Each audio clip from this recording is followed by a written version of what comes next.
था हमने classification of account, account के वर्गीकरण। तो अकाउंट कितने प्रकार के होते हैं? पहले कौन सा होता है? Personal account. दूसरा कौन सा होता है? Real account. तीसरा नॉमिनल अकाउंट। और पर्सनल अकाउंट में होता क्या है? पर्सनल अकाउंट में वह खाते होते हैं जो किसी व्यक्ति या संस्था के नाम पर बनाए जाते हैं। जैसे क्या होता है, आपका हो गया कोई नाम, हो गया कोई भी नाम ले लो, राम, श्याम, मोहित, राहुल, कोई भी आपका एक नाम ले लो, ये सभी किसके अंतर्गत आएंगे? पर्सनल। जब आप अकाउंटिंग कर रहे हैं तो आपको 3 प्रकार के अकाउंट देखने को मिलेंगे। पहला पर्सनल अकाउंट, दूसरा रियल अकाउंट और तीसरा नॉमिनल अकाउंट। तो जब भी आपको अकाउंट होते तो आपको ये कंफ्यूजन बनता है कि भाई इस खाते को हम किस नाम में चढ़ाएं, पर्सनल में चढ़ाएं, रियल में चढ़ाएं या नॉमिनल में चढ़ाएं। तो ये देख के पहचानना बड़ा ही मुश्किल हो जाता है, और इसलिए हमने आपको एक ऐसी डेफिनेशन लिखी, आप देखते ही पहचान जाओगे कि ये अकाउंट किस टाइप का है, पर्सनल में आएगा या रियल में आएगा या नॉमिनल में आएगा। तो सबसे पहले क्या है? Personal account. तो पर्सनल अकाउंट में किसी व्यक्ति का नाम हो सकता है। अब नाम कोई भी हो सकता है, राम, श्याम, मोहित, सीता, गीता, कोई भी एक नाम हो सकता है। आगे होगा बैंक। बैंक का मतलब होता है जैसे HDFC बैंक हो गई, बंधन बैंक हो गई, या फिर इंडसइंड बैंक हो गई, कोई सी भी बैंक हो, आप कोई भी एंट्री कर रहे हो, माना कि आपने बैंक से 5,000 रुपए लिए अपने या जमा किए, तो जहां बैंक में जमा किए तो बैंक क्या कर रहा है?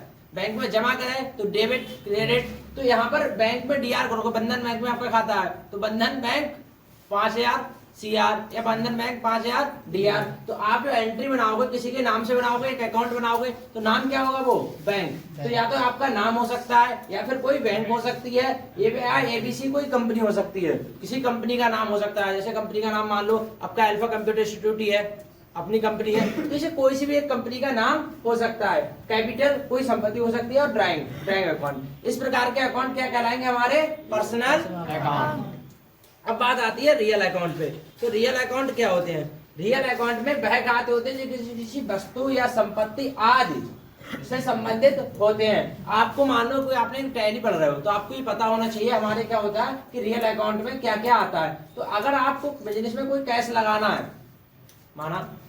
मानते हैं कि राहुल है, राहुल ने अपने बिजनेस को 10,000 रुपए दिए या अपने बिजनेस को 1 लाख रुपए इन्वेस्ट किए, तो राहुल क्या होंगे? राहुल पर्सनल अकाउंट है, क्योंकि वो क्या है? एक नाम है। और उन्होंने क्या किया? 50,000 बिजनेस में इन्वेस्ट किए, तो ये इन्वेस्ट किए वो क्या है? कैश है। तो ये किस में आएगा? Real account. तो रियल अकाउंट में आपका कैश आ जाता है, कंप्यूटर आ सकते हैं, फर्नीचर आ सकता है, मशीनरी आ सकती है। यार मान लो आप कोई काम कर रहे हो तो उसके लिए फर्नीचर लगाने की आवश्यकता है, आपने हजारों लाखों का फर्नीचर लगाया, और जब फर्नीचर लगाना चाहते हो अपने किसी भी संस्थान में या किसी में, तो आपके लिए क्या करना पड़ेगा? उसमें कैश देना पड़ेगा। तो एक तो एंट्री कैश की बन जाएगी, दूसरा फर्नीचर खरीद के लाए, तो फर्नीचर खरीद के लाए तो यहाँ पर गया क्या? गया कैश, आया क्या? फर्नीचर। तो यहाँ पर DR क्या होगा? फर्नीचर। CR क्या होगा? कैश। कैश गया, फर्नीचर आया, आने वाला जाने वाला। तो आपका यार मैं अपने कंप्यूटर सेंटर की बात करूं, मैंने यहाँ पर 50 कंप्यूटर लगाए, 50 कंप्यूटर की कीमत आई हमारी 25 लाख रुपए। 25 लाख रुपए यहाँ पे हमने चेक में दे दिया, चेक में दे दिया तो बैंक क्या करेगी? बैंक में तो जाएगा, तो बैंक अकाउंट से जाएगा, तो यहाँ पर जो 25 लाख गया है वो चेक से गया, पर्सनल अकाउंट में बन जाएगा। पर्सनल अकाउंट में क्या आएगा? CR, क्योंकि क्रेडिट जा रहा है। और DR क्या हो रहा है? यहाँ पे आपके पास आ रहा है, क्या आ रहा है? DR computer. तो DR एंट्री बन जाएगी रियल अकाउंट में कि कंप्यूटर आ रहा है, CR जा रहा है। किससे? बैंक से। अब ऐसा तो है नहीं कि कैश जा रहा है, किससे जा रहा है? बैंक से जा रहा है। तो बैंक में कौन सा अकाउंट आता है? Personal account. तो दोनों एंट्री आपको समझ में आ जाएगी। एक क्वेश्चन में 2 प्रकार की एंट्री है, पर्सनल अकाउंट की और दूसरी रियल अकाउंट की। बात प्रॉपर समझ में आ रही है कि अगर मैंने कहा राहुल ने 25 कंप्यूटर खरीदे, अब 25 कंप्यूटर खरीदे, तो यहाँ पर सीधी सीधी बात है, राहुल ने 25 कंप्यूटर खरीदे, तो राहुल कौन है? कंपनी का ऑनर। तो यहाँ कंपनी का ऑनर का नाम तो मेंशन करते नहीं, क्योंकि कोई अगर कोई वाहन लगा रहा है तो कंपनी का ऑनर ही लगा सकता है, और कोई तो लगा सकता नहीं है। तो कंपनी के ऑनर का नाम मेंटेन नहीं करते तो पहली एंट्री बनाते हैं कंप्यूटर की। तो कंप्यूटर क्या बनेगी? DR। और कंप्यूटर का एक नाम बना दिया, अकाउंट बना दिया कंप्यूटर नाम से, DR क्या कर दिया? कंप्यूटर कितने कर दिए? 25 कंप्यूटर हमारे यहाँ DRI अपने यहाँ जमा क्या हुआ? 25 कंप्यूटर। अब 25 कंप्यूटर के लिए कितना रुपए दिया? मैंने 1 लाख रुपए मान दे देते 25 कंप्यूटर के लिए, तो 1 लाख रुपए 25 कंप्यूटर खरीदे, कैश में खरीदे होंगे, सीधी सीधी बात है यहाँ पर, क्योंकि 25 कंप्यूटर खरीदे। यहाँ पर कोई ऐसी बात तो बताई नहीं गई है कि राहुल ने 25 कंप्यूटर खरीदे। जब खरीदे हैं तो वहां क्या दिया होगा? कॉमन सी बात है, कैश ही दिया होगा ना। जब कैश दिया तो राहुल ने जब कैश दिया तो यहाँ पर 2 एंट्री बन जाएंगे। CR में क्या बनेगा? कैश, और DR में क्या बनेगा? कंप्यूटर। तो दोनों एंट्री आपको समझ में आ गई, कहाँ पर CR लगेगा, कहाँ पे DR लगेगा, और आगे एक्सप्लेन करेंगे तो ज्यादा अच्छा समझ में आएगा।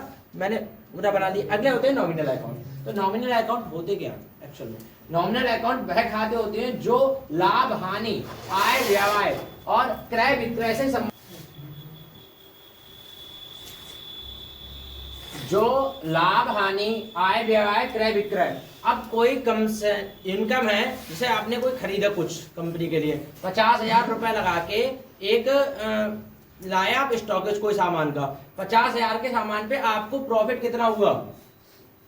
50,000 पे आपको मान लो 10,000 का प्रॉफिट हो जाता है। तो आपके 2 तरह के अकाउंट बनेंगे। पहला अकाउंट ये बनेगा कि आपने जो बिजनेस के लिए क्रेडिट किया, ये रियल अकाउंट में आ जाएगा। मैंने आपको बताया बिजनेस में पैसा कैश में लगाते हैं, वो हमारा क्या होगा?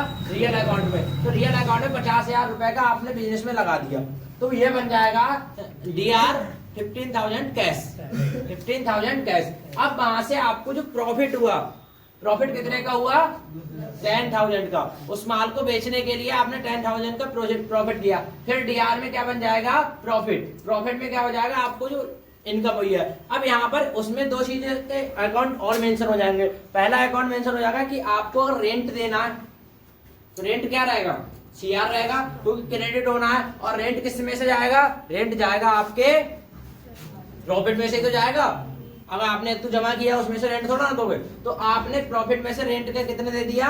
10,000 में से आपने 2,000 का रेंट दे दिया। अब आपके पास प्रॉफिट कितना बचा? 8,000। और आपने वर्कर भी लगा रखे हैं, वर्कर को आपने माना दे दिया 2,000, तो अब आपके पास कितना बचा है? 6,000। तो अब आपको 2 एंट्री बनाओगे या फिर ये सारी एंट्री बनाओगे? सारी एंट्री नहीं बनानी है, 2 एंट्री बनानी है। पहली एंट्री क्या बनानी है? ये सब काट देना है। पहली एंट्री बनानी है कि राहुल ने जो बिजनेस में इन्वेस्ट किया था 50,000, उससे हमें 6,000 का प्रॉफिट हो गया। क्योंकि सीधी सीधी बात है, इतनी लंबी बात ना समझा के 2 बार समझा दो कि भाई राहुल ने एक बिजनेस में 50,000 इन्वेस्ट किया था, जिसको हमने माल को बेचकर 6,000 का प्रॉफिट दिया। क्योंकि 2,000 तो हमारा रेंट जाना ही जाना है। ये किस अकाउंट में आता है? नॉमिनल अकाउंट में। किसी का रेंट हो गया, आपकी सैलरी हो गई, ये सब क्या है? ये हमारे क्या होते हैं? Nominal account. आगे मैं थोड़ा सा और इसको एक्सप्लेन कर रहा हूँ। पर्सनल अकाउंट, इन 3 चीजों से आपको बिल्कुल समझ में आ जाएगा। पर्सनल अकाउंट में होता है पाने वाला जो होता है वो डेबिट, जो आप पा रहे हैं, आपके पास आ रहा है, वो क्या होगा? डेबिट। याद रहे, पर्सनल अकाउंट के अंदर जो आपके पास पैसा आ रहा है वो क्या होगा? डेबिट। जो आपके पास से पैसा जा रहा है क्रेडिट। पैसा आ रहा है डेबिट, पैसा जा रहा है क्रेडिट। अगला होगा रियल अकाउंट। रियल अकाउंट में आने वाला डेबिट, जाने वाला क्रेडिट, आने वाला डेबिट, जाने वाला क्रेडिट। और तीसरा होगा नॉमिनल अकाउंट। तो नॉमिनल अकाउंट में लॉस एंड एक्सपेंसिव, जो लॉस एंड एक्सपेंसिव, हानि और खर्च। हानि और खर्च क्या होगा? डेबिट। हानि हुई, किसी चीज में हानि हुई। अब ऐसा तो है नहीं हर प्रकार के बिजनेस में आपको प्रॉफिट ही होना है, तो क्लियर है नहीं प्रॉफिट होना। कहीं हानि हुई, वो क्या जोड़ोगे? डेबिट में। और जो एक्सपेंसिव है, माना आप कहीं वाहन लेके जा रहे हो, किसी को सैलरी दे रहे हो, या किसी को बिजनेस में रेंट दे रहे हो, इलेक्ट्रिसिटी बिल दे रहे हो, ये सब क्या है? खर्च ही तो है। अरे एक बिजनेस के खर्च क्या होते हैं? आपके रेंट देना हो गया, वाहन का हो गया, या फिर आपके कुछ वर्कर हैं उनके लिए हो गया, बीच में ब्रोकर है उसको देना है, तो ये सब क्या खर्च है। तो ये सब खर्च और लॉस एंड एक्सपेंसिव सब किस में आएंगे? डेबिट में। वो डेबिट में आएंगे। और किस अकाउंट के अंदर आएंगे? नॉमिनल अकाउंट के। ये भी याद रखना, अकाउंट 3 प्रकार के होते हैं। पहला क्या होता है? पर्सनल अकाउंट, दूसरा होता है रियल अकाउंट, और तीसरा होता है नॉमिनल अकाउंट। तो नॉमिनल अकाउंट में लॉस एंड एक्सपेंसिव, हानि और खर्च, ये डेबिट में रहेंगे। अगला है profit and income. Profit and income. अब आप कोई भी बिजनेस में पैसा इन्वेस्ट कर रहे हो, मैंने आपको पहले ही क्वेश्चन में बताया कि राहुल ने 50,000 रुपए बिजनेस में लगाए। राहुल कौन है? कंपनी का ऑनर। कंपनी के ऑनर ने क्या किया? 50,000 रुपए कंपनी में लगाए। ये क्या किया? डेबिट किया। तो डीआर में क्या बनेगा? D R cash. कैश ही तो है, cash. DR cash. Cash debit किया कितना? 15,000। अब 50,000 जब उसने बिजनेस में लगाए हैं तो 50,000 से उसने 20,000 रुपए, 10,000 रुपए, 5,000 रुपए जो भी इनकम की वो क्या होगा? क्रेडिट। वो क्या होगा? Credit. CR, profit and income. और जो हमारे पास प्रॉफिट एंड इनकम आती है वो क्या होती है? सीआर। और वो किसके अंतर्गत आती है? नॉमिनल अकाउंट के अंतर्गत। आपको समझ लेना है कि नॉमिनल अकाउंट के अंतर्गत प्रॉफिट एंड इनकम, हालांकि प्रॉफिट भी हमारे लिए आ ही रही है, इनकम आ ही रही है, तो इसमें हमारी कंडीशन सीआर में रहेगी। ये थोड़ा सा अपोजिट है। पहले आपको देखने को मिल रहा होगा पाने वाला डेबिट, आने वाला डेबिट। कौन कौन से में? पर्सनल में और रियल में। पर्सनल और रियल के सिचुएशन में पाने वाला डेबिट, आने वाला डेबिट। जैसे पहला क्वेश्चन मैं आपको बता दूं पर्सनल का। राहुल ने 50 कंप्यूटर खरीदे। राहुल ने 50 कंप्यूटर खरीदे। 50 कंप्यूटर राहुल ने खरीदे। ऑब्जेक्टिव बात है, कुछ पैसों में खरीदे होंगे। पैसे वो क्या है? कैश है। तो कैश क्या हो गया? सीआर। और जो पाया है वो क्या पाया है? कंप्यूटर। तो कंप्यूटर किस में आएंगे? डीआर में। तो एक कंप्यूटर की एंट्री बन जाए, कंप्यूटर डीआर 15। कुछ कैश गया, कैश सीआर। सीआर डीआर समझ में आ गया कहाँ सीआर लगाना है, कहाँ डीआर। और यहाँ पर थोड़ा सा अकाउंट का अंतर हो जाता है नॉमिनल में। नॉमिनल में थोड़ा सा अंतर है। नॉमिनल की सीधी सीधी मैं आपको बता दूं तो नॉमिनल अकाउंट के अंतर्गत लॉस एंड एक्सपेंसिव, हानि और खर्च। लॉस एंड एक्सपेंसिव, हानि और खर्च किसमें आएंगे? डेबिट में। और प्रॉफिट एंड इनकम, लाभ और आय किसमें आएंगे? क्रेडिट में। तो ये बातें क्लियर समझ में आ गई? कोई दिक्कत नहीं। अगला यहाँ पर एक क्वेश्चन लिखा हुआ है, राहुल ने 5,000 का एक कंप्यूटर खरीदा। मैंने इसलिए क्वेश्चन आपको साफ साफ लिख दिए हैं जो आपको सीधा सीधा अकाउंटिंग समझ में आ जाए। राहुल ने 5,000 में एक कंप्यूटर खरीदा। तो यहाँ पर सीआर डीआर बना के दिखाना। राहुल ने 5,000 में एक कंप्यूटर खरीदा। अब देखो बड़ा सिंपल सी बात है। अब यहाँ पर जो राहुल है, बच्चों को राहुल कौन है? कंपनी का ऑनर। उसने क्या खरीदा? 5,000 में एक कंप्यूटर खरीदा। तो पहली एंट्री क्या बनेगी इसमें? पहली एंट्री बनेगी डीआर और डीआर में बनेगा कंप्यूटर। अब कंप्यूटर कितना खरीदा है? एक। तो कंप्यूटर आया डीआर कितने में आया? 5,000 में। अब एक बन जाएगा सीआर। सीआर में क्या आया? गया हमारे पास कैश गया है, पैसा गया है। और पैसा क्या गया है? तो यहाँ पर सीआर में क्या बनेंगे? CA cash. और कैश कितना गया है? 5,000। तो अब आपको पहला क्वेश्चन समझ में आ गया कि इसमें क्या सीआर था और क्या डीआर था, कौन सा अकाउंट कौन सा था और कौन सा अकाउंट कौन सा था। राहुल कंपनी का ओनर है, ये बात आपको ध्यान रखनी है। राहुल ने 5,000 का एक कंप्यूटर खरीदा। ये देखो यहाँ पे दो चीजें हैं, आपको क्लियर समझ में आ गए। यहाँ पे राहुल क्या है? नाम है। कैश क्या है? एक हमारा रियल अकाउंट है। तो आपके दो प्रकार के कैश वाले सिचुएशन मैंने आपको बता दी। पर्सनल अकाउंट में जो नाम होता है राहुल, वो क्या होगा? डेबिट। आ रहा है, आपके पास क्या आ रहा है? कंप्यूटर।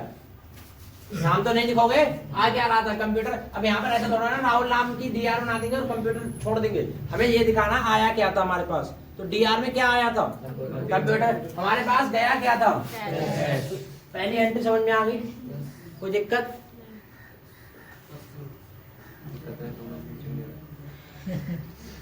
अब राहुल ने 2,000 रुपए का रेंट दिया। राहुल ने 2,000 रुपए का रेंट दिया। बताओ सर इसमें सीआर क्या होगा? डीआर क्या होगा?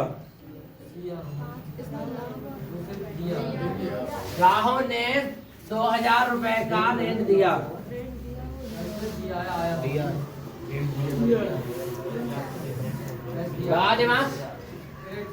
रेंट किस में आता है? नॉमिनल अकाउंट में। और नॉमिनल अकाउंट का रूल क्या कहता है? Loss and expensive. तो पहला क्या बन जाएगा? रेंट, क्योंकि लॉस है। और रेंट नाम से हमने क्या बनाई? एंट्री। रेंट गया है। और कहां से दिया गया है? राहुल ने 2000 रुपए का रेंट दिया। अब ये आ जाएगा दूसरी एंट्री, CR कैश 2000। क्यों? अब आपको यहाँ पर समझ लेना है।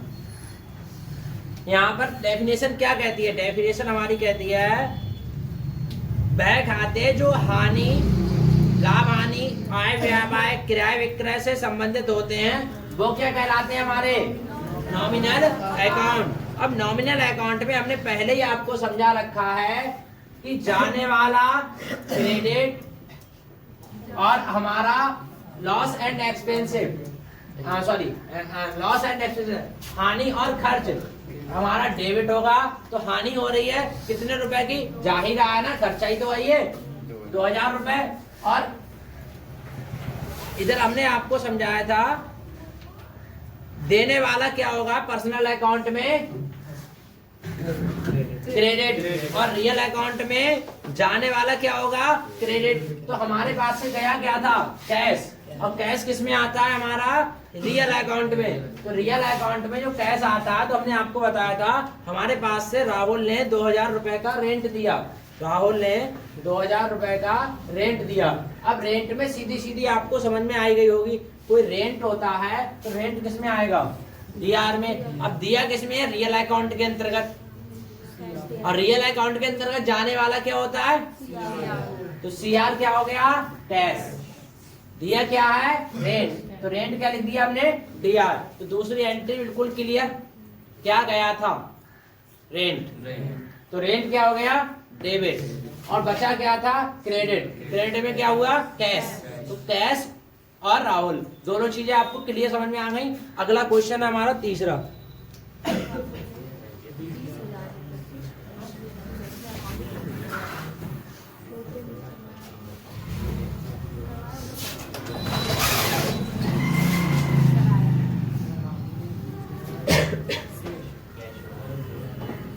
राहुल ने 20,000 रुपए HDFC बैंक में अकाउंट ओपन कराया। राहुल ने 20,000 रुपए में HDFC बैंक में अकाउंट ओपन कराया। राहुल ने 20,000 रुपए में HDFC बैंक में अकाउंट कराया। तो राहुल कौन है यहाँ पे? कंपनी का ओनर। अब इसने अकाउंट ओपन कराया, तो एक एंट्री यहाँ पर, अब कोई नाम तो है नहीं, तो एक एंट्री किस में बन जाएगी? HDFC bank. एक HDFC बैंक में बन जाएगी और दूसरी क्या बन जाएगी? कैश। दूसरी बन जाएगी कैश। और जहां पर बैंक और कैश हो, जहां पर बैंक और कैश हो, बैंक किस में आ रही है? हमारी पर्सनल अकाउंट में। कैश किस में आ रहा है? हमारा रियल अकाउंट में। तो बैंक आ रही है पर्सनल अकाउंट में और कैश आ रहा है रियल अकाउंट में। तब आपको पता होगा पर्सनल अकाउंट का रूल कहता है कि हमारे पास से पाने वाला क्या होता है? डेबिट। और देने वाला क्या होगा? क्रेडिट। अब उसने पैसा जमा किया है, बैंक अकाउंट में दिया, खुद की संपत्ति है। और हमारा रियल अकाउंट का क्या कहलाता है? कि जाने वाला क्रेडिट और आने वाला डेबिट। तो पहली एंट्री बन जाएगी HDFC बैंक। HDFC बैंक क्या बनेगी? DR HDFC bank. HDFC में दिया है, क्या दिया है? 20,000 रुपए। अब गया किसकी जेब से है? राहुल की। तो राहुल की जेब से क्या गया है? कैश। तो दूसरी एंट्री बनेगी CR में क्या बनेगा? कैश।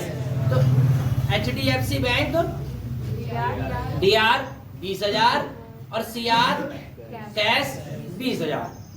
तो सीआर इसमें समझ में आ गया और डीआर भी समझ में आ गया। तो पहली एंट्री क्या बनाओगे? डीआर क्या बनाओगे? डीआर में HDFC बैंक 20,000 लिख दोगे। और सीआर क्रेडिट क्या हुआ था? कैश। कैश किस कैश तो अब कंपनी के ऑनर की जेब से जाएगा ना, तो सीआर में लिख दोगे कैश। और दोनों ही कंडीशन में बता दिया, जाने वाला क्रेडिट, आने वाला डेबिट। तो पाने वाला क्या था हमारे? कंपनी ने पाया, क्या पाया? डेबिट। तो डेबिट अब आया है कंपनी में, आने वाला था 20,000 रुपए दिया। अब यहाँ पर अगला जो क्वेश्चन है